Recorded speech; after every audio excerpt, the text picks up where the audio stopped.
Ente lihat deh ini. Masa bangunan pusat ibadah yang katanya paling sakral, bentuknya cuma kotak begini? Kenapa bentuk Ka'bah kotak gitu ya? Baghdad geger saat seorang pakar bangunan meremehkan desain pusat ibadah yang dianggapnya membosankan. Ente bakal melongo melihat gimana kisah Abu Nawas kali ini membongkar rahasia di balik bentuk kubus yang ternyata adalah pusat navigasi jagat raya. Bukan kisah Abu Nawas namanya kalau nggak punya skakmat maut yang bikin lawan bicara kena mental seketika. Penasaran gimana satu pertanyaan receh soal garis dan sudut bisa meruntuhkan ego intelektual sang arsitek kerajaan? Simak sampai habis, karena rahasia ini bakal bikin ente sadar kalau musuh terbesar itu bukan desain bangunan, tapi kesombongan di dalam dada. Pasar Baghdad sore itu lagi rame-ramenya, bosku. Bau rempah bercampur aroma kambing guling memenuhi udara. Tapi ada satu pemandangan yang lebih mencolok daripada tumpukan karpet sutra. Ada seorang arsitek kerajaan, pakaiannya necis ala pengelana intelektual, lagi berdiri di depan toko kerajinan sambil pegang miniatur bangunan suci dengan muka yang ditekuk-tekuk kayak cucian belum disetrika. Aduh, aneh bener-bener gak habis pikir. Gerutu si arsitek kerajaan itu sambil benerin kacamata besarnya. Suaranya sengaja dikerasin biar orang-orang di sekitarnya dengar. Ente lihat deh ini. Masa bangunan pusat ibadah yang katanya paling sakral bentuknya cuma kotak begini? Jujur aja ini terlalu sederhana, ngebosenin dan gak ada nilai artistiknya sama sekali kalau dibandingin sama kuil-kuil atau katedral di negeri aneh yang megahnya minta ampun. Warga yang lagi asyik tawar-menawar langsung pada nengok. Ada yang mulai bisik-bisik, ada juga yang mukanya mulai merah nahan emosi. Si arsitek kerajaan ini ngerasa makin di atas angin. Dia mulai ngeremehin arsitektur kebanggaan umat Islam. Katanya desain kubus itu nggak mencerminkan kemegahan intelektual manusia modern. Harusnya kan ada pilar-pilar raksasa, ukiran yang jelimet, atau atap yang bisa bikin mata melotot. Ini mah ya kotak doang. Pas suasananya mulai panas kayak kompor meleduk, tiba-tiba ada suara langkah kaki santai dibarengi suara tongkat kayu meletuk lantai. Siapa lagi kalau bukan Abu Nawas? Dia lagi jalan sambil bawa kantong belanjaan. Rencananya mau beli kurma buat cemilan di rumah. Tapi melihat ada kerumunan yang lagi kena mental gara-gara ocehan arsitek kerajaan, Abu Nawas langsung belok arah. Si arsitek kerajaan yang tahu kalau orang di depannya ini adalah si cerdik Abu Nawas, langsung pasang kuda-kuda intelektual. Wah, kebetulan banget. Ente yang namanya Abu Nawas kan? Sini, Ane mau uji logika ente. Coba jelasin ke Ane, kenapa pusat ibadah kalian bentuknya ngebosenin kayak kotak sabun? Apa arsiteknya dulu lagi males mikir atau gimana? Warga Baghdad langsung diam. Mereka nunggu jawaban apa yang bakal keluar dari mulut Abu Nawas. Si arsitek kerajaan ini benar-benar nantang maut dengan pertanyaan yang katanya logis, tapi sebenarnya cuma mau pamer kesombongan. Abu Nawas cuma senyum tipis. Dia letakin kantong belanjaannya di bawah, terus natap si arsitek kerajaan dari ujung rambut sampai ujung sepatu. Waduh, pertanyaan ente berat banget ya bosku. Kayak bawa beban hidup. Jawab Abu Nawas santai banget sambil garuk-garuk kepala. Ente mau jawaban yang bikin mata ente terbuka, apa jawaban yang bikin ente langsung pengen balik kampung? Suasana makin tegang, tapi ada aroma komedi yang mulai kecium. Si arsitek kerajaan makin sombong. Kasih Ane jawaban yang paling masuk akal. Ane mau lihat sejauh mana otak ente bisa mikirin soal kotak ini. Abu Nawas manggut-manggut. Dia tahu nih, orang bener-bener butuh servis jalur langit biar kesombongannya luntur. Siap-siap aja bosku. Babak berikutnya bakal jadi awal kehancuran logika si arsitek kerajaan ini. Si arsitek kerajaan itu makin membusungkan dada, bosku. Seolah-olah dia baru saja melempar bom logika yang bakal meruntuhkan seluruh pasar Baghdad. Dia melihat ke arah warga yang mulai gelisah, lalu kembali menatap Abu Nawas dengan tatapan ngeledek. Gini loh Nawas, kata si arsitek kerajaan itu sambil melambaikan tangan dengan gaya teatrikal. Ente pikirkan pakai otak intelektual ente. Kenapa pusat ibadah yang paling agung itu bentuknya harus kotak, kubus, yang kaku begitu? Bukankah bentuk lingkaran itu jauh lebih dinamis? Atau piramida yang terlihat lebih artistik dan megah secara visual? Kotak itu membosankan, bosku. Itu cuma garis lurus yang memenjarakan ruang. Aneh rasa, ini adalah batas dari imajinasi arsitektur kalian. Dia tertawa kecil, merasa pertanyaannya ini sangat ilmiah, dan gak mungkin bisa dijawab dengan logika teknis maupun teologis yang kuat. Dia yakin banget, kalau Abu Nawas paling cuma bakal bilang, ya dari sananya sudah begitu. Sebuah jawaban yang menurut dia adalah tanda kekalahan intelektual. Warga Baghdad yang mengerubun mulai keringat dingin. Ente bisa bayangkan, suasananya jadi tegang banget. Ada pedagang karpet yang sampai berhenti menggulung dagangannya. Ada juga ibu-ibu yang memegang erat keranjang belanjanya sambil menahan nafas. Mereka takut, kalau identitas bangunan suci mereka direndahkan di depan publik oleh orang asing ini? Ayo, Nawas, jangan diam saja. Tantang si arsitek kerajaan itu lagi. Apa ente butuh waktu setahun buat mikir? Atau ente mau mengakui kalau desain itu memang gak ada logikanya sama sekali? Abu Nawas cuma manggut-manggut pelan.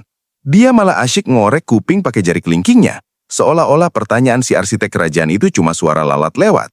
Wajahnya santai banget, gak ada panik-paniknya sama sekali. Dia menarik nafas panjang, lalu memperbaiki letak sorbannya yang sedikit miring. Wah, ente ini benar-benar pengamat bangunan yang teliti ya bosku, jawab Abu Nawas sambil nyengir tipis. Pertanyaan ente kedengarannya receh, tapi ternyata dalam juga ya, sedalam lubang sumur yang gak ada dasarnya. Ente bilang kotak itu kaku dan ngebosenin. Ente bilang lingkaran atau piramida lebih keren buat jadi pusat dunia. Abu Nawas melangkah maju satu tindak, membuat si arsitek kerajaan itu refleks mundur sedikit. Sabar bosku, Ane punya penjelasan yang bakal bikin ente mikir kalau selama ini ente cuma melihat kulitnya doang tanpa tahu isinya. Ente siap dengerin logika ruang dan waktu versi Ane? Tapi hati-hati, jangan sampai otak ente konslet pas denger jawabannya.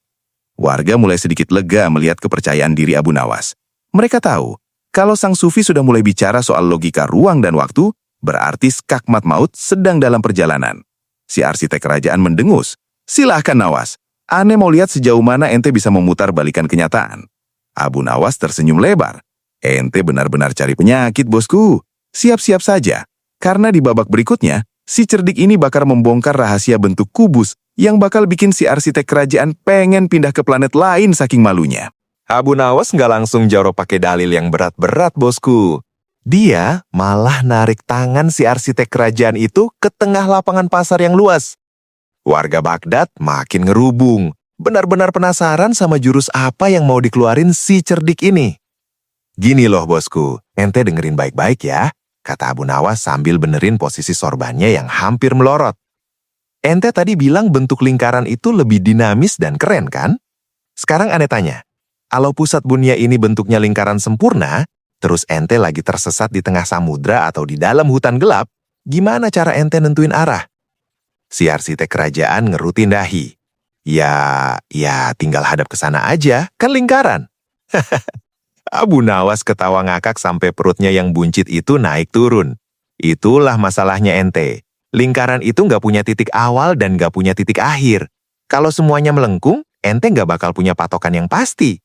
Ente bakal muter-muter kayak gasing sampai pusing sendiri. Abu Nawas mulai ambil ranting pohon, terus dia gambar kotak sempurna di tanah. Nah, lihat ini bosku. Bentuk kotak atau kubus itu bukan sembarang desain. Ini adalah pusat navigasi jagat raya. Dengan bentuk kotak, pusat ibadah ini nyediain 4 penjuru mata angin utama buat seluruh umat manusia di muka bumi. Utara, selatan, timur, dan barat. Dia ngetuk-ngetuk sisi kotak yang dia gambar tadi. Jadi, mau ente lagi ada di kutub yang dinginnya minta ampun atau lagi di ujung benua yang gak ada sinyal, ente punya titik koordinat yang pasti buat menghadap.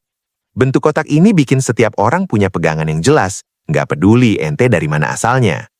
Warga mulai manggut-manggut, ngerasa logika Abu Nawas ini masuk akal banget. Si arsitek kerajaan mulai keringet dingin, tapi dia masih coba pasang muka tembok. Dan satu lagi yang paling penting bosku, lanjut Abu Nawas dengan nada yang lebih serius tapi tetap santai. Kotak itu simbol keseimbangan ruang dan waktu paling stabil di alam semesta. Di hadapan bentuk kubus ini, semua sisinya sama. Nggak ada sisi yang ngerasa lebih depan atau lebih belakang. Semuanya sejajar. Abu Nawas natap tajam si arsitek kerajaan itu. Ini pesannya dalam banget ente, harus paham. Di hadapan sang pencipta, nggak ada manusia yang posisinya lebih di depan karena dia kaya, atau lebih di belakang karena dia miskin. Semuanya dapat porsi ruang yang sama adilnya. Jadi, kotak ini bukan memenjarakan ruang kayak ente tadi, tapi justru memerdekakan manusia dari rasa kasta-kastaan. Si arsitek kerajaan itu diam 1000 bahasa. Logika estetika yang tadinya dia bangga-banggain, sekarang kerasa dangkal banget kayak genangan air hujan. Tapi Abu Nawas belum selesai bosku. Masih ada satu pukulan skakmat terakhir yang bakal bikin si arsitek kerajaan itu benar-benar pengen ngilang dari Baghdad. Siap-siap, karena babak finalnya bakal bikin ente melongo. Si arsitek kerajaan itu masih berdiri mematung di tengah pasar. Wajahnya yang tadinya kemerah-merahan karena sombong, sekarang berubah jadi pucat pasi kayak kertas ziarah. Abu Nawas menarik napas panjang, lalu melangkah selangkah lagi mendekati si pengelana intelektual itu dengan senyum yang makin lebar. "Nah, sekarang ini pukulan terakhir buat ente, bosku," kata Abu Nawas sambil menepuk pundak si arsitek kerajaan pelan. "Ente dari tadi sibuk bahas soal estetika, soal pilar megah, soal ukiran yang jelimet, tapi ente lupa satu hal mendasar. Bangunan pusat ibadah itu dibuat kotak justru supaya manusia nggak sibuk menyembah bentuk fisiknya, melainkan fokus ke isinya, alias sang pencipta." Abu Nawas melirik miniatur yang tadi dipegang si arsitek kerajaan dengan tatapan tajam. Kalau bentuknya dibikin terlalu indah, terlalu artistik atau penuh dekorasi yang bikin mata melotot, mata ente bakal sibuk memuja kehebatan seniman yang bikinnya. Ente bakal terpesona sama pilar-pilarnya, bukan terpesona sama kebesaran Tuhan. Disinilah letak jeniusnya, bosku. Bentuk kubus itu satu-satunya bentuk yang nggak menonjolkan ego arsitektural sama sekali. Mendengar kata ego arsitektural, si arsitek kerajaan itu langsung berasa kayak disambar petir di siang bolong. Dia baru sadar kalau selama ini standar hebat yang dia pakai cuma sebatas bungkus luar doang. Jadi, lanjut Abu Nawas sambil nyengir cerdik, Ka'bah itu kotak supaya ente nggak punya alasan buat pamer kalau sisi kanan lebih bagus dari sisi kiri. Semuanya polos, semuanya sama. Supaya ente sadar kalau di depan Tuhan, ente itu bukan siapa-siapa kalau cuma modal pamer estetika duniawi. Gimana? Masih ngerasa kotak itu ngebosenin atau justru otak ente yang mulai ngerasa kaku gara-gara kena skakmat jalur langit? Seketika, si arsitek kerajaan itu terdiam 1000 bahasa. Logika intelektual yang dia bangga-banggain di awal tadi, sekarang hancur lebur berkeping-keping. Dia menyadari kalau filosofi kerendahan hati dan fungsi universal ruang yang dijelaskan Abu Nawas jauh lebih tinggi levelnya dibanding teori seni manapun yang pernah dia pelajari di negerinya. Dia tertunduk malu, benar-benar kena mental di depan publik Baghdad. Dia buru-buru memasukkan miniatur tadi ke dalam tasnya tanpa berani menatap mata warga lagi. Sementara itu, warga Baghdad bubar dengan senyum kemenangan dan tawa kecil, ngerasa bangga punya sparring partner otak sekelas Abu Nawas. Abu Nawas sendiri cuma santai mengambil kembali kantong belanjaannya yang sempat ditaruh di tanah. "Sudah ya bosku, Ane mau pulang dulu. Istri Ane sudah nungguin kurma ini. Jangan lupa, lain kali kalau mau debat, cek dulu isi dada ente, bukan cuma isi buku ente." Abu Nawas pun melenggang pergi dengan langkah ringan, meninggalkan si arsitek kerajaan yang masih mematung sendirian di tengah pasar yang mulai redup disinari matahari terbenam.